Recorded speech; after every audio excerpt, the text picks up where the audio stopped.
boshladik. Demak, bugun o'rganayotganimiz parallelogram bilan romb. Aynan geometrik shakllarda 8-sinf mavzulari.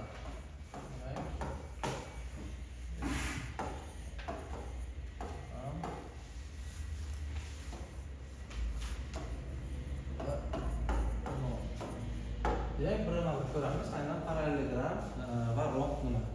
Parallelogram deb qarama-qarshi tomonlari teng va parallel bo'lgan qavariq to'rtburchakka parallelogram deyiladi. Eslaringizda bo'lsa, sizlar bilan o'tgan dars o'tganimizda to'rtburchaklar turini o'rganganda qavariq va botiq degan to'rtburchakni o'rgandik. Qavariq to'rtburchak nimada? Ixtiyoriy tomondan to'g'ri chiziq o'tkazganimizda to'rtburchak shu to'g'ri chiziqdan bir tomonda yotishi kerak. Botiq bo'lsa, ixtiyoriy tomondan bittasida ham o'tkazganimizda to'g'ri chiziq, uni ikkita tekislikka o'tkazadigan bo'lsa, bu botiq bo'ladi. Lekin qavariq to'rtburchakda ham, botiq to'rtburchakda ham ichki burchaklar yig'indisi 360 gradus, tashqi burchaklar yig'indisi ham 360 gradus. Endi aynan to'rtburchakka yuzlanadigan bo'lsak, qavariq to'rtburchakdan kelib chiqadigan qismi asosiy mavzumiz parallelogram bilan rombdan keyin keladigan qism bu o'zi, to'rtburchak va kvadrat. Lekin buni oldinroq ko'rdik. Xo'p, parallelogram nima ekan? Qarama-qarshi tomonlari teng va parallel bo'lgan qavariq to'rtburchakka parallelogram deyiladi. Ya'ni A, B, C, D to'rtburchak berilgan bizga. Mana shu to'rtburchakdan A, B teng C, D hamda nima bo'lishi kerak? A, B parallel C, D bo'lishi kerak. Ikkinchi shartimiz B, C teng A, D ga hamda B, C parallel bo'lishi kerak nimaga? A deydi. Shundan kelib chiqadiki, aynan bu nima desa, mana shundan keyin kelib chiqadigan qism, demak A, B, C, D to'rtburchagimiz nima bo'lar ekan? Parallelogram. Tushunarlimi? Demak, bu parallelogram yana nima ekanligi, qarama-qarshi tomonlari teng va parallel bo'lgan qavariq to'rtburchakka parallelogram deyiladi. Demak, tengligi A, B teng C, D ga hamda B, C teng nimaga? A, D ga. Ana endi parallelogramning burchaklariga yuzlansak, parallelogramning qarama-qarshi burchaklari o'zaro teng bo'ladi. Deylik, masalan, bizda A burchagimiz alfaga teng bo'lsa, buni qarama-qarshi burchagi qaysi? C burchagi. Demak, bu burchagimiz ham nimaga teng bo'ladi? Alfaga. Agar B burchagi betaga teng bo'lsa, buni qarama-qarshisi qaysi? D burchagi. D burchagimiz ham nimaga teng bo'lar ekan? Betaga. Eng qiziq tarafi ana endi aynan isboti bilan ko'ramiz. Parallelogramning bir tomonga yopishgan burchaklarning yig'indisi 180 gradusga teng. Buning ma'nosi nima desa, ikkita isbot. Birinchisi BC AD ga parallelmi? Chunki parallelogram. Hamda AB kesuvchi o'tkazgan. Agar AB kesuvchi o'tkazsa, alfa va beta burchagimiz qanaqa burchak bo'lardi?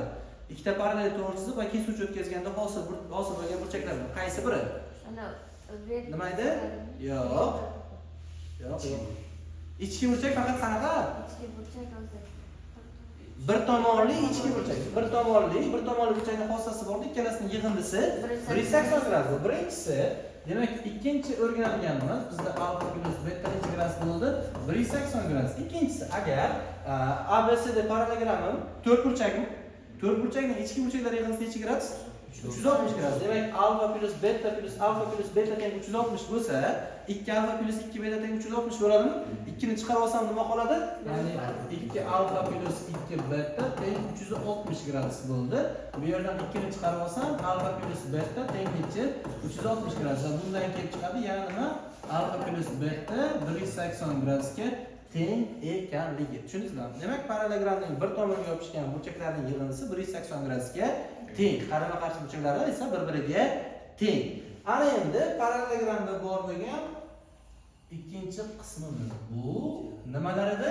Diagonallar. Demak, parallelogramda ikkita diagonal bor. Ularning kesish nuqtasi A nuqta desak, ikkinchi xossamiz bizda AC va BD nima?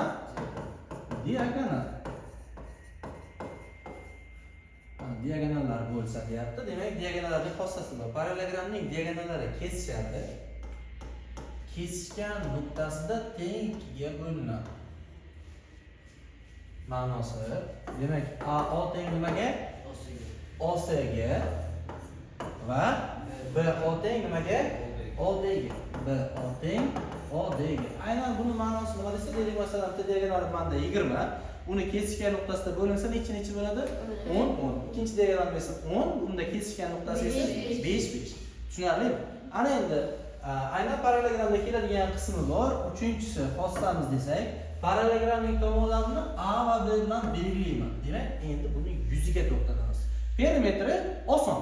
Nimaga deb qarama qarshi tomonlar teng bo'lsa, bu ham A, bu esa B. Xuddi to'g'ri burchakning perimetriga o'xshab, perimetr topish formulasi qanday ekan? 2 ko'paytirilgan A plus B bilan topilar ekan. Ana endi yuzini topishni bir necha usullarni ko'ramiz. Yuzini topishni bir necha usullar desak nima? Birinchisi, yuzini topishimiz formulasi A kara B sinus alfa. A kara B sinus alfa. Nimaga buni oldik? Sabab, agar men A, B, D uchburchakning yuzini topmoqchi bo'lsam nima qilardim? Uchburchakning yuzini topishni nima qilardik? A, B sinus alfa taqsimda 2 mi deb formulasi. Endi bu uchburchagi bilan bu uchburchagim bir-biriga nima ekan? Teng. Demak, xossa parallelogramning diagonali, ixtiyoriy diagonali uni ikkita teng uchburchakka ajratadi. Ya'ni deylik A mana B D diagonalini olsam, A B D uchburchak bilan B C D uchburchak bir-biriga teng. Agar A C diagonalini oladigan bo'lsam, A B C uchburchak bilan A D C uchburchak bir-biriga teng. Yuzasi ham teng, o'lchami ham teng, perimetri ham bir-biriga teng. Ana endi to'xtaladiganimiz. Xo'p, ikkinchi formulasi aynan yuza uchun. Parallelogramda demak ikkita tomon bormi? Ikki xil tomon bor. Ikki xil nima bor yana? Balandlik. Deylik, masalan, B uchidan bu tomonga tushirganimni h1 deyman. Mana bu C uchidan bunga tushirsam, o'sha h1 ga nima bo'ladi? Teng bo'ladi. Endi mana bundan bunga tushirganimni h2 deyman. Ikkita balandlik bo'ldi. h1 ham qaysiga tushdi? B tomonga, h2 esa A tomonga. Yuzini topayotganimda, demak, A kara h2 yoki S B kara nima? h1. Ikkalasida ham yuzani topishimiz mumkin. Qanday desa, tushunarliroq bo'lishi uchun mana shu balandlikdan bu qismini olib mana bu yerga yopishtirsam, qanaqa shaklga keladi bu? To'g'ri burchak. To'g'ri burchak yuzini topishni nima qilamiz? Endi bu yerga ko'paytiramiz. Demak, mana bu B kara h bo'lib qoladimi shuncha? Deylik, masalan, A ga nisbatan olsam, mana shu tushgan balandlikning qismini bu yoqqa keltirib qo'ysam, yana to'g'ri burchakka to'ladimi? Bu ham yana xuddi shunday to'g'ri burchakning yuzini topish formulasiga kelib qolar ekan. Ana endi yana bitta formulamiz bor. S teng mana bu burchakni gamma deyman. Diagonallarni esa buni D1 deyman, buni D2 deyman. Yuzini topishimiz uchun D1 D2 sinus alfa taqsimda 2 formulaga ham qo'yishim mumkin. Bitta yuzini topish uchun nechta formula bo'ldi? 1 2 3 4. 4 ta formula bo'ldi. Tushunarli. Bu yuzaga doir buni 4 deb kiritsam, ana endi 5-xossasi tomonlari va diagonallari orasidagi munosabat. Bu nima desa, demak parallelogramning tomonlarining kvadratlarining yig'indisining ikkilangan uni diagonallar kvadratlari yig'indisiga teng. Demak, tomonlarning kvadratlari yig'indisini qo'shib 2 ga ko'paytirsam, diagonallarning kvadratlari yig'indisiga nima bo'lar ekan? Teng bo'lar ekan. Tushunarlimi? Aniqmi? Bu parallelogram va uning xossasi bu. Endi keyin o'rganganimiz bizda qaysi qoldi? Romb. Romb nima? Eslaringizda bo'lsa, to'g'ri burchakka o'tganimizdan keyin qaysi shaklni o'rgandik? To'g'ri burchakdan keyin kvadrat. Ya'ni to'g'ri burchakni aytdik, qarama-qarshi tomonlari teng va barcha burchagi 90 gradus bo'lgan to'g'ri burchakka to'g'ri burchak dedik. Va kvadratga ta'rif berayotganda nima dedik? Barcha tomoni teng bo'lgan to'g'ri burchakka kvadrat deyiladi. Ana endi romb desa, barcha tomonlari teng bo'lgan parallelogramga romb deyiladi. Ya'ni A, B, C, D ni bersa hamda A, B teng, B, C teng, C, D teng, A, D hamda parallelogramning shaklidan nima? A, B parallel C, D, B, C parallel A, D. Mana shu shartni bajarsa, demak, menda A, B, C, D qavariq burchagi nima bo'lar ekan? Romb bo'lar ekan. Tushunarlimi? Barcha tomonlari teng bo'lgan parallelogramga romb deyiladi. Ana endi ta'rif va uning xossasiga yashirinamiz. Qanday? Parallelogramda qanday xossa bo'lsa, romb uchun barchasi o'rinli. Perimetrini topish, yuzini topish, diagonallari bilan bog'liqligi 2 ga bo'linishi, diagonal uni ikkita teng uchburchakka ajratishi, bular barchasi uchun nima? O'rinli. Ana endi faqat farqli taraflarni o'rganamiz. Rombda ham ikkita diagonal bor. Endi eng qiziq taraf, rombning diagonallari kesishadi. Kesishgan nuqtasida teng 2 ga bo'linadi va ular 90 gradusda kesishadi. Parallelogramda boshqacha burchak edi. Lekin rombda aniq necha gradusda kesishar ekan? 90 gradusda. Va eng qiziq tarafi uning burchaklarining nima vazifasini bajarar ekan? Bissektrissasi bo'lar ekan. Tushundingizmi? Deylik, masalan, mana burchagim umumiy alfa bo'lsa, bu burchagim alfa taqsim 2, bunisi ham alfa taqsim 2. Bu burchagim beta bo'ladigan bo'lsa, beta taqsim 2, beta taqsimda 2 bo'lar ekan. Tushunarlimi? Demak, barcha tomon teng dedik, hammasi nimaga teng?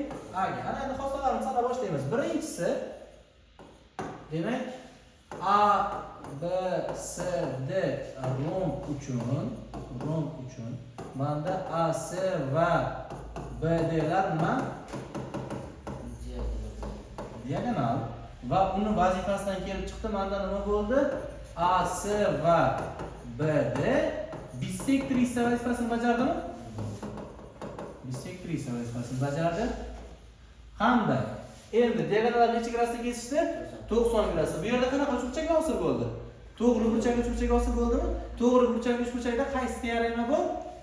Pifagor teoremasi. Demak, endi bularga alohida to'xtalishni boshlaymiz. Ikkinchi xossasi. Demak, perimetrni topish uchun nima qilar ekanman? 4a ana endi yuziga keldi. Yuzini topish uchun, demak, parallelogram ekanligidan a b sinus alfamidir. Yuzi endi bunda nima bo'ladi? A kvadrat sinus alfa yoki s teng ixtiyoriy tomoniga balandlik tushirsam, bu balandlik hammasi bir-biriga teng, chunki barcha tomoni teng. Bundan yuzini topsam, AH yoki S teng nima bo'lar ekan? D1 D2 taqsimda 2 nimaga? O'rasidagi diagonal parallelogramda D1 D2 sinus alfa taqsim 2 edi, sinus gamma taqsim 2. Diagonallar orasidagi burchakni oladi. Lekin bunda diagonal necha gradus? Necha gradusda tushdi? 90 gradus. 90 gradusda sinus qiymati nechi? 1. O'shuning uchun D1 D2 taqsimda 2 bo'ldi.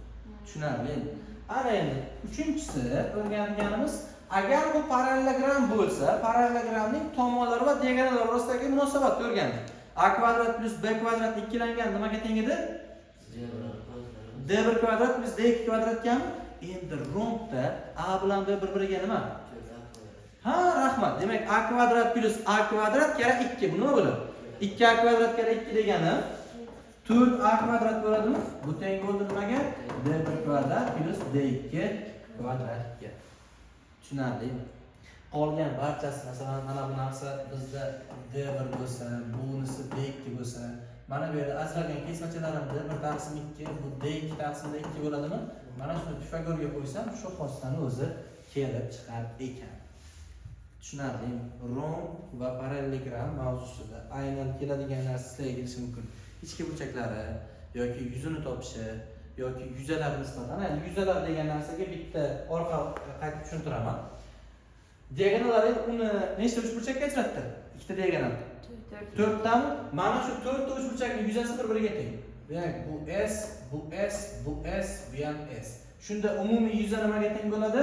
Mana bu yerga keltirib qo'ysam, S umumiy 4 ta S ga teng bo'ladi, to'g'ri?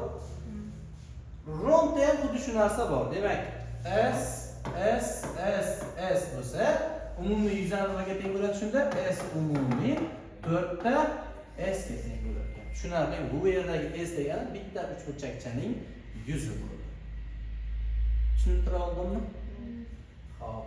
Bu romb va uning xossalari, diagonallari kesishganda ikki nuqtada ikkiga bo'linishi, to'g'ri burchak uchburchak ostida kesishi, burchagining bissektrissasi ekanligi.